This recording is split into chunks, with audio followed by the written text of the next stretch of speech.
Okay, so those are my folks. I wasn't always a gardener, and though I was born and bred in Ocean County, New Jersey, my folks came from Jersey City. So as a young couple, they moved down to Ocean County, and they worked hard, and gardening was not on their radar. They came from impermeable surfaces. But I got married in my 20s, and my father-in-law is a different story. He's from Italy, and he grew up on a farm and raised goats and grew things always. And so when he came to Brick and settled in Brick, he always had a vegetable garden in the backyard. And he planted fruit trees in his backyard. And that was my first experience with in-home gardening.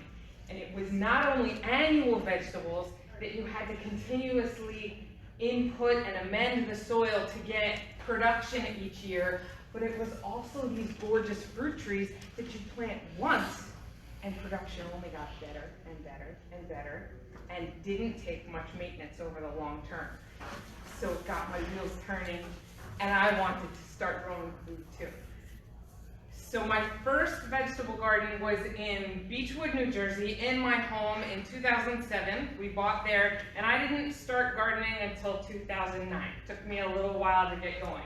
But my first beds were double dug and amended with compost that I was just starting a compost pile. I had no idea what I was doing. Nothing was ever really broken down all that well. But I was learning, and I was reading, and I was finding out more and more about how to integrate perennials into growing food. Growing food, I felt and do feel, is a huge responsibility. And I feel like it's a way to become resilient and secure as an individual and as a family. So I wanted to bring that into my life and into my garden. And I didn't stop. After my first garden bed, I caught the bug, and I loved it. And so I made many garden beds in my backyard. And I grew all different kinds of vegetables. I grew all different kinds of fruits. Anything that would really survive in our planting zone, I was willing to try. And some things that wouldn't survive in our planting zone, but I tried them anyway. They didn't make it, but I tried. At that point, I didn't know much about native plants. I didn't care to know much about native plants. I was growing food. And so I didn't even know what food was native and what food wasn't native. It didn't enter into my conversation yet. But I wanted to expand even more than this. And the best sun in my yard was in the front yard. And so I started learning about edible landscaping because I wanted to take advantage of that space. And as I grew, this is my front yard. I started reducing the size of my crappy lawn and claiming it as garden beds where I could plant shrubs that the neighbors wouldn't realize were actually giving me a yield.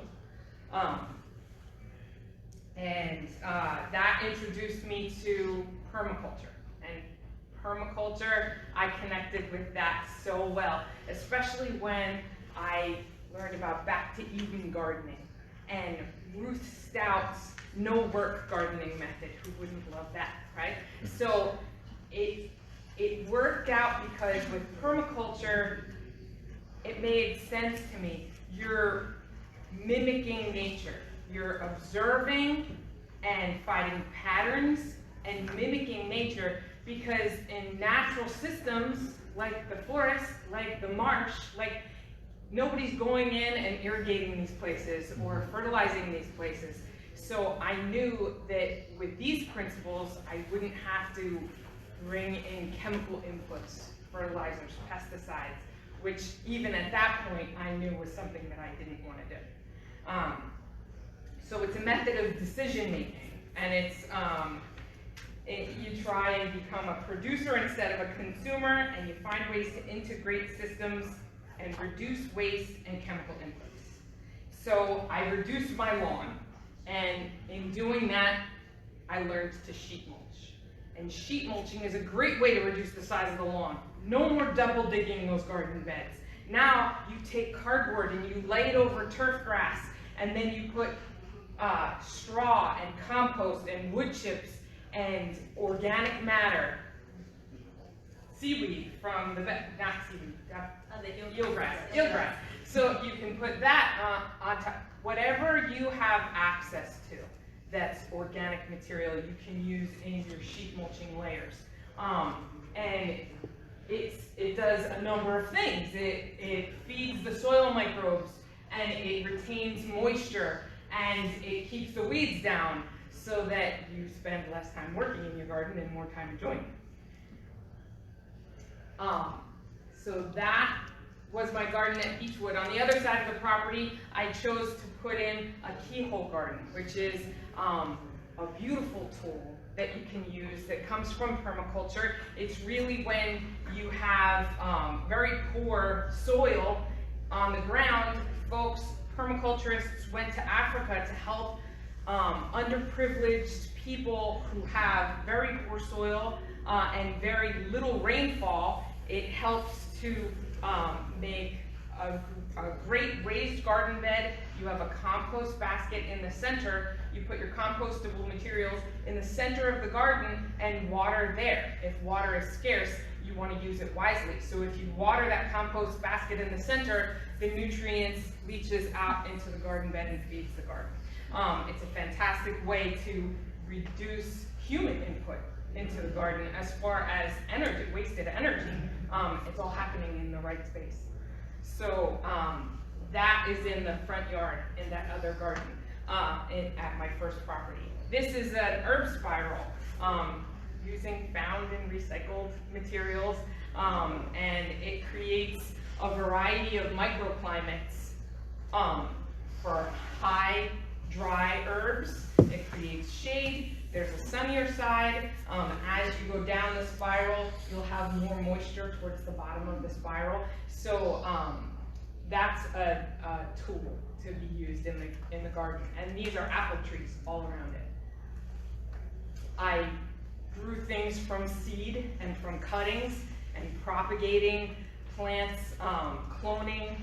Prickly pear cactus, you really just have to snap off a paddle and toss it, and then there it grows again. So I did a lot of research and expanded my gardens and learned how to compost. I was fascinated by the way all these leaves that everyone bags up and has the town take away can become an invaluable soil amendment. And I started learning about microbes and the soil food web, bacteria, fungi, protozoa, nematodes, microarthropods. All of these things make up a healthy soil. And in 1 teaspoon of soil, there are more microbes than humans on the planet. So that is what creates a functioning soil that can help us clean water and reduce the toxic pollution from stormwater runoff. Let's see what else. So as these things started developing and growing, I started getting production from this yard. There's an elderberry here and a fruit tree, and I planted some Jerusalem artichokes. Without my knowledge, I started planting native edibles because that's what grows in the zone. So some of it was going to be native. There's a beach plum here and annuals tucked in between the perennials. As you plant perennials, you have to think about what their mature size will be. So you space them accordingly. That tree might be 2 feet tall now, but it'll have a 15-foot spread. So I have to leave some room in between. Things look very empty in the beginning when you're just planting perennials. So you tuck annuals in between, be it ornamental flowers or productive vegetables, and then as the perennials come to mature size, you reduce the annuals that are filling in those spaces. These are all that Beechwood property. And then in 2015, I moved. And we started over in new construction in Bayville, not too far away. But this yard was very different. I had spent years developing the soil in that other yard. and I didn't know how good I had it by the time I left. Here, I had a sandbox, not a single worm. Yeah. And that was tricky. So I started slow, but I also had a slope, which I never had to deal with before. So these beds were kind of islands on this big empty space, and I decided I needed to terrace them. And by terracing these beds, I put, in doing that, I put logs on the downhill side, and I sheet mulched up to fill in that space and slow the water as it ran down the hill. So that's the beginning, and that's in development. I moved in 2015. This is what the front yard looks like now. So you can see that as I'm filling in with plants, and then we back up, that's my meadow strip. Along the road, because I live on a slope and I don't have the entire front yard planted with terrace beds, maybe someday I will. It's slow going, you plant as you go. I still had runoff coming down the front yard. This acts as a riparian zone. And a riparian zone is really a buffer. They call it a diaper. And they end up making a zone with perennial and deep-rooted plants between agricultural land and waterways. And that's to protect the waterways from agricultural runoff and toxic chemicals. I did that on my yard because for the most part, in a storm event, that street going across my front, that's a waterway. It's going to a waterway. So I have to protect it. And to do that, I planted a meadow strip. Now it's kind of hard to see, but this meadow strip is only 6 or 8 feet from the road. Behind that is neatly mowed. And then I have my rustic looking garden beds behind that. But it's not obtrusive to the neighbors, at least my neighbors. and they actually have commented that they really enjoyed the flowers this summer. This was the first summer that it really filled in, and I got poppies in here, and I planted a wildflower mix. And then, oh, those are beautiful, what are those? So you can get your neighbors to come on board, especially if you share blueberries and strawberries and elderberry syrup and things that you make from what you grew up with. So that's another view of the gardens. And some of the things that I have planted here are beach plums. I have 3 beach plums and high bush cranberry and an elderberry back there. This is a bonfire peach tree. It's got beautiful flowers and red foliage all season long. There's prickly pear down here. I have over 80 different varieties of fruits and vegetables. So I just keep adding to it, and diversity is so important when it comes to soil health that I don't feel the need to plant huge swaths of the same thing. Nature doesn't like a monoculture. There's no prairie that will only be planted with one variety of anything. So by nature. Here's another shot, and this is all in the front yard. There are pawpaws here and here. There's Jerusalem artichokes back there. It's kind of in the beginning of the season, so they're short. But you can see that I planted them next to a fence because Jerusalem artichokes get to be about 12 feet tall. And if you don't really understand how tall 12 feet tall is, you don't want to plant them up by the mailbox in the front because that blocks everything else and looks very weedy. So I made a lot of mistakes at the Beechwood property, and I fixed them when I came to Bayville. I also have 5 blueberries planted here, a yastaberry, that's a rhubarb. There's lingonberries and blood dock sorrel and cranberries in this bed. There's Egyptian walking onions, currants, and a gooseberry, and there's plenty of things that can fit in a very small space. In a forest garden, they call them food forests when you plan for a productive forest garden that will produce food. And in a forest, there are many layers that you would use, that are used. There's the canopy layer, and then the understory, and then shrubbery, and then the herbaceous layer, and then vines, and root vegetables, and fungi, so mushrooms too. That's something that I haven't purposely integrated into my plans yet, but maybe one day. But so in recreating a forest system, you can really take advantage of a lot of space that in an agricultural commercial system would never really be taken advantage of, because things have to be planted and harvested using equipment and machinery. In the very beginning of living in Bayville and planting in that very open, sandy space, I lost a lot of crops. So I did put in some raised beds so that I had some harvest, and I still use those now. This is along between mine and my neighbor's property. And this was the other side of the house in the beginning when I first started planting, and now this is what that side looks like. Here we have some native asters and mountain mint, and this started happening after I started learning about natives.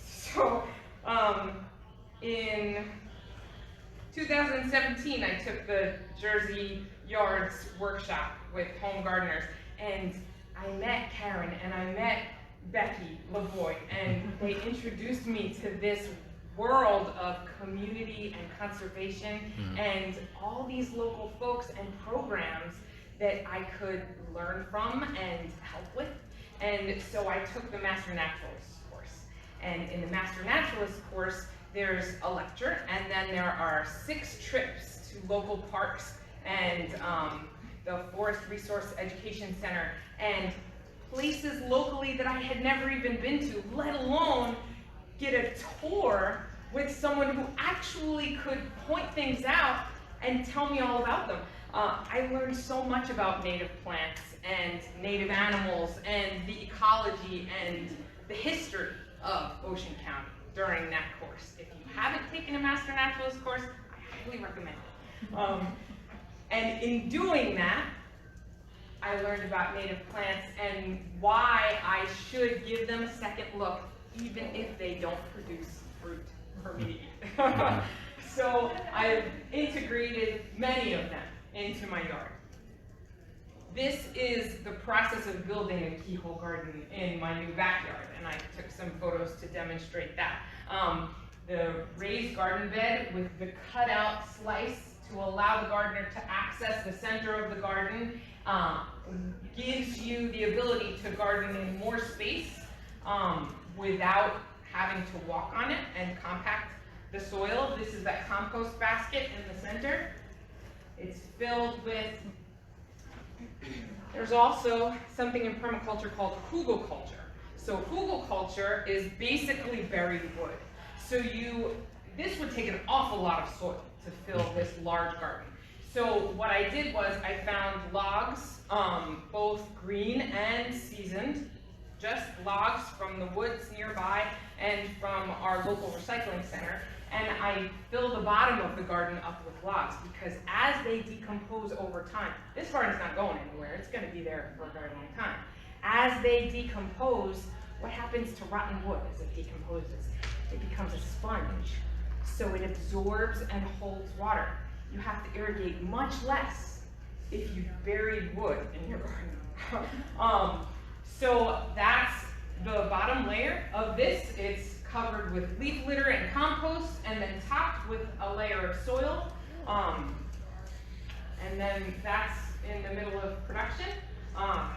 So I've added to this. Now this is what my backyard looks like this season. So I have 2 cedar boxes and 2 keyhole gardens in the backyard. And this is where I plant most of my annual vegetables. This is a project, my brother-in-law is a general contractor, he builds homes. So after a project was done, he had a lot of waste wood. And so Lisa, I'm gonna get rid of this, do you want it? Yeah, So I used it to create some projects in the yard. This is a kiwi arbor. So these are hardy kiwi.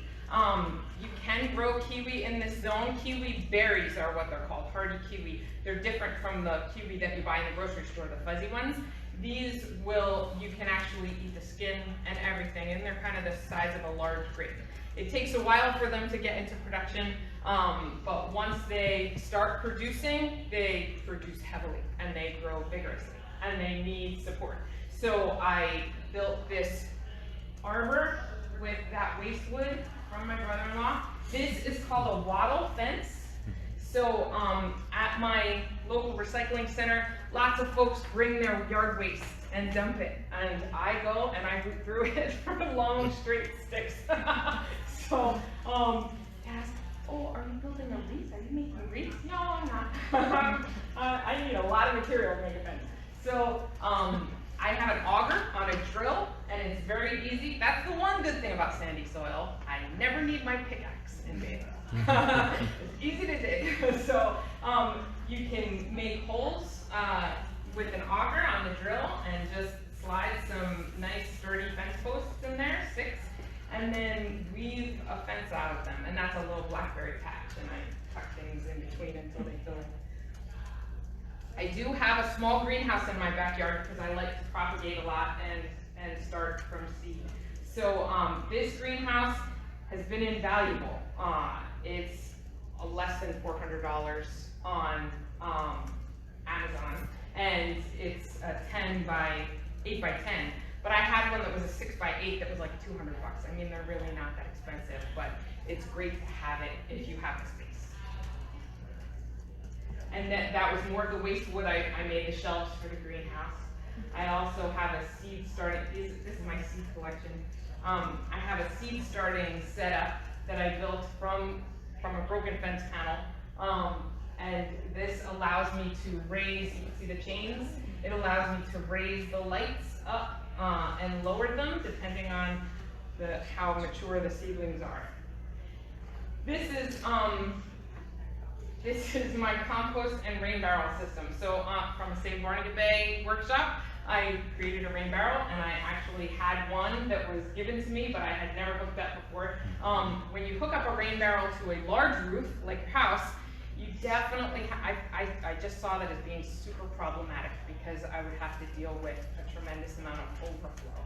And I wasn't sure how to work that in. So instead, I hooked it up to a small roof that I constructed over my compost bays so that I could kind of control the moisture in the compost and collect rainwater at the same time, integrating systems. So here is my rain garden project that I did via the Jersey Yards Home Gardeners Workshop. And this was just the process of digging it out. You can see that it's just so sandy, but it's really gotten great. This was the day I installed it, it worked, and so it worked. And then this is in the beginning of this year, actually, and it's grown in really well. The garden was installed in 2017, 2 years ago. This is the elderberry flowering in the background, and it's my favorite smell of all the flowers that bloom in the yard is elderberry. I can't read it, so it's the whole block smells great. It's totally perfect. And then that is it in full bloom. So these are all Jersey friendly and Jersey native plants. This is an American beautyberry. We have coneflower here, balloon flower. This back here is great coneflower, and that just is like gigantic. And then this is aronia, red aronia berry. And red aronia berry are not delicious for humans, but they're delicious for birds, and the beautiful flowers in the spring. But black aronia berry is potentially delicious. You do have to sweeten it. It makes a terrific jam and jelly and baked kind of thing. But I wouldn't eat the red ones, but they're pretty. And that's the American beautyberry. It's just, they look like bubble gum. They're just fantastic, so ornamental, and yet, you know. So I've been learning a lot about biochar to amend sandy soil. It's a great way to sink carbon and stabilize carbon and nutrients in the soil so it doesn't get washed away, which is what happens with sandy soil very often. So biochar is kind of up and coming when it comes to soil health and what to do about sequestering carbon. But you can get this online, and it's this little biochar kiln, and it's kind of the size of a log that you can put in your fireplace, or you can put it in your fire pit outside. Just if you're gonna make a fire anyway, fill that up with some scrap wood and tuck it in there in the fire and let it go. This reduces the amount of oxygen that can get to that material inside, and it's called pyrolysis. And it burns off all of the unstable material in the carbon, and you're left with very, very stable material that will stay in the soil for thousands of years potentially. So once you have charcoal, which will come out of that little kiln, you can crush it up and put it into compost tea or compost pile, and then when you apply that compost to your yard, those nutrients are locked in right where they need to be in the root zone of the plants, and it won't get washed away, and it releases things slowly. It's a beautiful habitat for soil microorganisms. So that's that. Okay, and then these are, am I too late? Yeah. I'm done, yes. Okay, let's see. Let's blow through these really quick. These are just some plants so you can see the aronia berries. Those are black aronia berries. There's some bee balm there, blackberries, blueberries, elderberries. Those are the elderberry that I picked and made syrup out of. Those are some gooseberries. And highbush cranberry, it's in the viburnum family, just gorgeous. Mayapple, ramps, raspberries, Jerusalem artichoke. And these are the ship gardens, so that's Becky LeBoy, and they're digging holes for fences. We put a lot of mulch out in the ship gardens, and that's what they need because there's no convenient irrigation at Jakes Branch County Park. Ship gardens are the soil health improvement project. They are planted with native plants in 5 gardens around the park, around the Plant Discovery Trail. The different microclimates are a wet garden, a sun garden, a rain garden, and a pollinator garden. Did I get it? Yeah. Okay, so that's the pollinator one. That's the rain garden. It's kind of half mulched. This is the sun garden. A lot of these plants, some of them will make it, some of them won't. Now a lot more are surviving because we're giving them a lot more attention and weeding them and mulching them, but that's basically volunteer work that I've been doing to maintain my Master Naturalist title and to expand my 1/3 of an acre because I only have so much to garden on, and so now I feel like I have a whole park. Okay. Thank you very much. Very good.